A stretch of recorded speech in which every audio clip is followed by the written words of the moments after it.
வணக்கம் மக்களே. சமீபத்துல ஒரு நண்பரை சந்திச்சு பேசினேன். சொந்த ஊர் வேலூர் சொல்லிட்டு பேச ஆரம்பிச்சாங்க. நான் டிரைவரா இருக்கேன், மீன் லோடு ஏத்துறேன். ஆந்திராவில என்னுடைய முதலாளி இருக்காரு. கர்நாடகா, தமிழ்நாடு, ஆந்திரா 3 மாநிலத்துக்கும் என்னோட வண்டி போகும். மாசம் 35,000 சம்பளம் வாங்குறேன். ஆனா சந்தோஷம் இல்ல. ஏன்னு கேட்டதுக்கு, இரவு முழுவதுமா நான் வண்டி ஓட்டுறேன். என்னோட குடும்பத்துக்காக தான் நான் வண்டி ஓட்டுறேன். நான் காதல் திருமணம் செய்தேன். கல்யாணம் ஆகி 2 பெண் பிள்ளைகள் இருக்கு.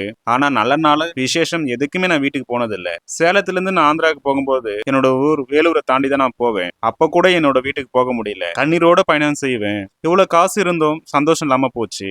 ஆனாலும் ஒரே ஒரு விஷயத்துக்காக நான் ஓடிக்கொண்டே இருக்கேன். நான் காதல் திருமணம் செய்த ஒரே காரணத்துக்காக என்னுடைய மனைவி வீட்டுல யாரும் என்னிடம் பேசுவதில்லை. அன்னைக்கு சொல்லிட்டு வந்தேன், என்னிடம் காசு இல்லை என்பதற்காக தான் யாரும் பேசல. ஆனா ஒரு நாள் இல்லைனாலும் ஒரு நாள் உங்க பெண்ணை நான் வசதியா வச்சிருப்பேன். எல்லாருமே கௌரவமா என்னுடைய மனைவியை வாழ வைப்பேன் அப்படின்னு சொல்லிட்டு தான் அவங்கள கூட்டிட்டு வந்தேன். இன்னைக்கு என் மனைவிக்காகவும் என் குழந்தைக்காகவும் இரவு முழுவதும் வண்டி ஓட்டுறேன். கண்டிப்பா ஒரு நாள் என்னோட சவால்ல நான் வெற்றி பெறுவேன்னு நம்புறேன் அப்படின்னு என்கிட்ட பேசினாங்க. உண்மையிலேயே இது கேட்க சொல்ல ரொம்ப கஷ்டமா இருந்துச்சு. நம்ம சந்திக்கும் ஒவ்வொரு மனிதர்கிட்டையும் ஏதோ ஒரு கஷ்டம் இருக்கு. ஏதோ ஒரு இலக்குக்காக ஓடிக்கிட்டே இருக்காங்க. மனித வாழ்க்கையும் அப்படித்தானே.